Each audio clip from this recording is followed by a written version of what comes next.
everyone, welcome to this webinar.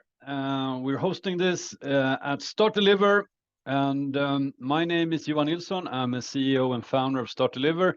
I'm also one of the founders behind Impact Academy, our training academy for customer success. Welcome. So today we're planning to talk a lot about this: success plans, customer success plans. And we're calling this webinar Customer Success Plan Secrets. So we're going to reveal some heavy stuff today, and we're going to break it down into 5 overlooked steps for more customer impact. And success plans, maybe we should just start there. And what is a success plan? And I think there's a lot of things out there, and some call these a customer plan, account plan, success plan. But from our point of view, a success plan, it's basically how we plan on getting the customer to their next goal. So it can, of course, vary a lot, what type of product we have, what type of customers we have, if it's a big enterprise solution we're offering, or if it's more of a simple, easy to use type of tool. Of course, these plans can look very different, but all in all, it's all about how we get the customer to achieve their next goal. That's the high level definition of the success plan. But of course, we're going to dig in deeper to this and more on how to set up a plan. But let's start with these 5 things that we see a lot of times are overlooked. And these are the 5, I think, keys or secrets to having a great and efficient success plan that really have impact. And let's start with number 1 here. So the number 1 thing here I would say is that we don't have a plan. And that's quite common, actually. And we need to look at this because if we don't have a plan, we basically hope that the customer will be successful and use our product. And hope is never a strategy, at least a good one. And I think we should look at this a little bit here. So during the sales process, the customer is talking a lot about their pains or what they were trying to achieve, their goals, basically. And during the sales process, we have quite a good idea on what they're trying to achieve. Are they looking to grow their business? Are they looking to save cost? Whatever the goal is, that type of thing usually comes up in the sales process. And then we do the onboarding and we get them to first value. They start using the platform. But as time go by, during the adoption phase, and maybe then when they go into this engagement phase in the life cycle, we risk, if we don't have a plan, of losing focus on these business goals, basically. So the business goals are usually discussed quite frequently in the sales process, and then unless we have a plan and unless we do things, we basically rely on hope that the customer will achieve what they're looking to achieve. And we're going to talk about this later as well, because things might happen along the way here that change the plan and change the goal as well. So, but first off here, we need to have a plan.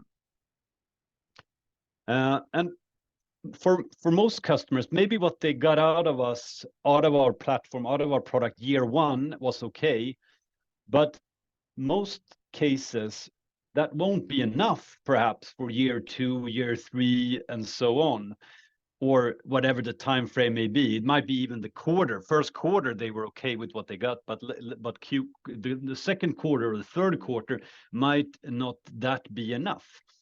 So I think this is a really important point to keep in mind, that even if they were quite okay after the onboarding, after the adoption phase, maybe the first renewal, unless we have a plan, things will not be enough, most likely, going forward. So this is the reason why we need to have this plan, and we need to work with this plan. We will get back to that. So how do we create the plan? So basically, we need to know the starting point. If it's after an onboarding, we pretty much know that starting point. But if maybe we get in, we are new into the company, maybe we get a new portfolio of customers, so we need to look at the starting point. And then we need to basically know where we want to go from there, by when and what. And this is where the plan comes into place. We need to build milestones. We need to understand the milestones, and we need to have the steps on the way here. So this is very simply put how a success plan is created. So we need to have a plan, and this is the way to get going. We'll get back to some of these parts soon. So that was number one. What's often overlooked is to not even have a plan. Secret number two, what's also a lot of the time overlooked, it's that it's only our plan. So that's a very common situation. We have our plan, but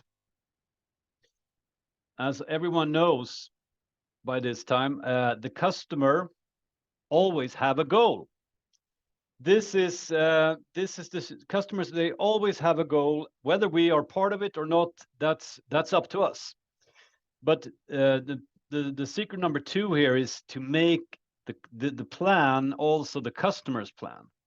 And I think this is a fundamental step that's going to change everything if you start doing this properly. So what does this mean? I think the starting point to really have an effective plan is to understand the customer's goal. And the goal, just to be clear here, you probably heard this if you've been part of our Impact Academy with Lincoln Murphy, you probably heard this, or if you've been part of any previous webinars. A goal is basically an objective and a time frame. And the time frame part is very important here, because if we have a goal, for instance, say that we have a goal to become fit, physically fit as a person, as an individual, unless we have a time frame, that goal doesn't really mean a lot. But if we say we want to be able to do 100 push-ups by the end of the month, that's quite a clear goal, right? So it's similar in business. It's similar with our customers, and I'll share a few examples just to make this more clear. So if we are in the business, marketing automation business, and we have a tool for marketing automation, one of our customers may have a goal to increase their leads by 15% by the end or before the end of next quarter. So we have a time frame and we have an objective. So that's one example of a goal. Another example, maybe we are selling, or we are a vendor of an HR tool, and they want to reduce the weekly admin time for each employee from 2 hours to 1 hour per week by the end of the year. Also an objective and a time frame. And the third example here, maybe we are an e-sign company, and one of our customers, they have a goal where they want to reduce the sales cycle from 8 weeks to 6 weeks. And they want to do this by the end of the 12 coming months. So here are a few examples just to make it a little bit more concrete what a typical goal can look like. And these goals are out there. The customer have a goal. The customers have a goal, and we need to basically understand this. And that's what we want, why we want to make it part of, so it's not our plan. Of course, it's our plan, but it's our plan together with the customer. And you can do this in many ways. This is an example of how you do it in Start Deliver. You can basically create a success plan. You can define together with the customer their goal, and then you can set up the milestones and the steps to get there. We're going to come back to how you do this, and we're going to talk a little bit more about the practical things around the success plan. But the goal is basically where it all starts. Another thing with goals that I think is fundamentally important also to understand why things will happen or not. It's when you have a goal, you also need to understand why this matters. If it's for the company, For instance, if this leads example to increase the number of leads with 15%, why does that matter? Because if they do that, maybe they're going to hit their growth target, and maybe that's going to be important for a funding round or whatever. So that could be on the company level, why it matters. But it's also important to understand that why does this matter to our stakeholder? So I think there's two levels to the why here. One is on the company level, and the other why is to this person, our stakeholder. So maybe it's a new marketing director. I've been hired here to increase the number of leads. Or maybe I'm the head of people and I want to reduce time spent on admin for my team. Or maybe I'm the new head of sales and I brought in this new e-sign to help speed up the sales cycle. So it's very important to understand how this matters both to the company, but also to the stakeholder and the person behind, because it's people we work with, and this will have a big effect on how dedicated they will be to you and to this tool they have acquired. So it matters on two levels, and we need to keep that in mind as well as we work with these goals. So that was number two. Moving in, number three here. The third thing that is commonly overlooked is this: that goals change. Plans change accordingly, must change accordingly. So goals change. And I think most of us have been in part of this. People change on the customer side, goals change. Maybe they had one strategy when they signed up with us. Maybe that even changed within the onboarding time frame, but it could definitely, within a year, within 2 years, within 3 years, a lot changes on the customer side. And those things we need to pick up on. So these plans are something we need to review quite often, as the goals usually change quite often as well on the customer side. And this is where we need to really pay attention to things going on the customer side. We need to understand the full context, what's going on. And just to put this into some context, so what do we mean by here? So a very common example, a stakeholder change, like maybe this head of sales or this head of people or this head of HR or head of marketing or whoever is our stakeholder, they change. A new person comes in and another person leaves. Most likely the goals will at least change somewhat.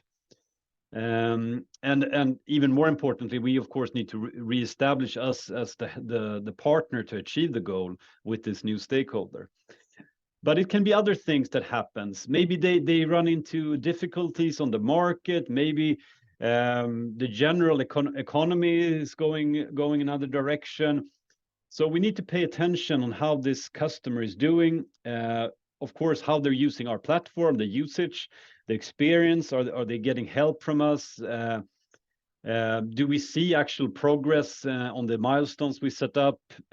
So all these things are going on the customer side, and they will have an impact on the goal. So what we have here is basically the goal. The goal will change, hopefully not too much within maybe a 3-month period, but most likely within a yearly period, things will change.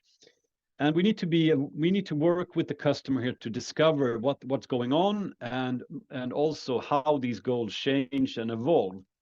So we call it goal discovery at the Impact Academy, where we have a framework on how you work with understanding the goal. And if you haven't talked about business goals with your customer before, goal discovery is a way to get going with that. So you need to ask the right type of questions, and you want to be prepared also that the customer maybe is not used to talking about business goals with you as a vendor. Maybe they're more used to talking to you as a product expert or as a tech person or someone that can only sort out things in the product. So the goal discovery is a way, the goal discovery framework and goal discovery is a way to unlock and also help the customer sometimes actually put words on what they're trying to achieve with you. So that could be also a case sometimes that the customer on their side, they don't have it clearly defined what they're trying to achieve. They don't have the objective, they don't have the time frame. So maybe they even have to go back and work that out themselves, or maybe talk to their manager, or at least start that process. So goal discovery is part of this. And a great way to get that going is also to come up with some ideas and maybe have some social proof where you do this with other customers. So maybe you're working with another customer where you have helped them increase the leads if you're a marketing automation vendor, and you can talk to them. This was a goal we set up to do. We broke it down in these milestones, and these were the different steps that we drove together to get there. So part of this is to discover it, rediscover it when things happen on the customer side. But if you haven't talked about business goals, you also need to start that process. And here we have a great framework at Impact Academy that you can use. So that was number 3. Goals change. But another thing around goals is that they also stack. Basically, that if you hit one goal, they want to go for the next one and the next one and the next one. So the main part with the success plan is that it's a way for us to identify the goals and to work with the customer on achieving the goals. And progress is the key. Progress is such a fundamental thing when working with customers. If they feel that they have progress, it's almost like it doesn't even matter if they hit the actual goal. It's just as long as they have progress and they basically become better and better, improve. So progress is basically the fundamental key, and having a success plan is a way to make sure that we have progress. If you remember the curve we looked at previously, where you basically had a good understanding of the business goals, and then it kind of dropped and faded out. That's a very common situation. But working with the success plan, we can make sure that we bring up these goals again and again, and we set a new plan, and we basically drive this progress, make this progress happen. And a goal is fundamental for the success plan. To make the goal happen, we work with something we call progress milestones. And each progress milestone, we have a few steps on the way to hit the milestone. A milestone, to not go into too depth, but the milestone is something significant that happens on the customer side. It can be a combination of that they are using more and more on the platform, but also that things might happen on outside of the platform. It's stepping stones on their way to the goal, basically. We will also come back to the point number 3 here, joint accountability. But to remember, progress milestones is a way for us to actually measure that we're doing the right things together on our way to the goal. Because if we have an annual goal, we can't just wait until the end of the year to make sure that we're there. So we want to understand that we're on the right step. This is a quite heavy template, but this is how you can basically break out these different milestones and also make sure what needs to be happening. There's 4 things that needs to happen.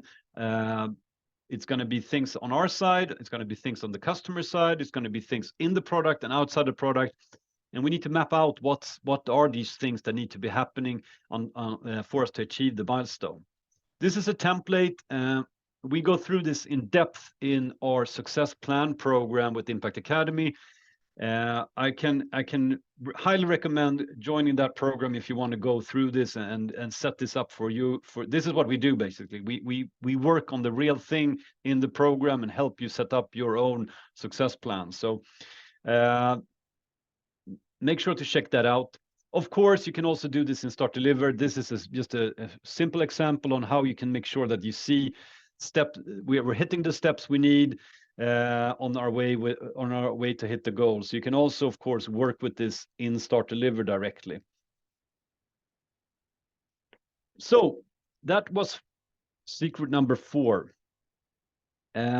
Number 5 here, and I think this links back to the first one actually, or the second one actually, that it's not our plan. We need to understand what the customer needs are looking to achieve, what their goal is, and the success plan is also a collaboration. We're in it together, and this is point number 5 here, or secret number 5 here, is that we need to remember that it's not just up to us here, it's up to the customer as well. And when we talk a business goal, they will have the incentive to do their part. And we cannot help them achieve that goal, or we can help them achieve the goal, but we can usually not achieve the goal for them. They need to do things on their side. We, of course, need to do things on our side. But usually, when things fall apart, it's usually that the customer is not doing all their part. So we need to understand that this is a key thing to make this happen. And the better we can identify the steps, identify on who's doing what on both sides. And as I said earlier, it needs to be both usually in the product and also outside of the product. In the product, we usually control quite well, especially the things we need to do on our side. If it's setting up fields, if it's defining things, there's usually stuff to do there. But the thing that we miss here, that's the stuff that has to happen on the customer side, outside of the product. And here we need joint accountability. So if we can define the goal together with the customer, the business goal, why this is important, why it's important for the company, why it's important for our stakeholders, that's going to give them the incentive to do all the things that needs to happen.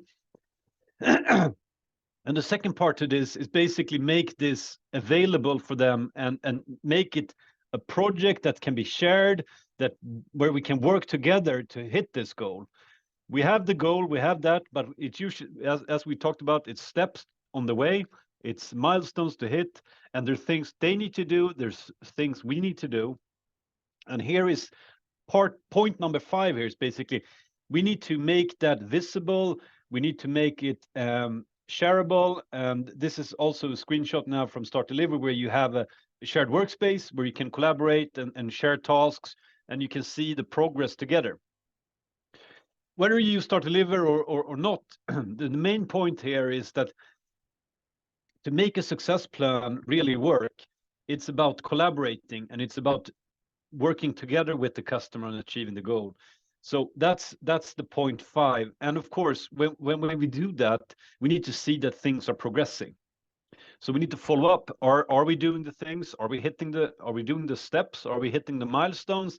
And are we getting to these 15% increase in leads? Or are we saving this 1 hour of admin? Or are we shortening the sales cycle? Or whatever the goal is. This makes it exciting to talk about the success plan. This makes it exciting to work together towards these steps and achieving the things together. So point number 5 here is very important. It's about making sure that we actually are in it together with the customer and collaborating on making things happen. So those were the 5 secrets to having more impact with success plans. Thanks for listening, and see you back soon.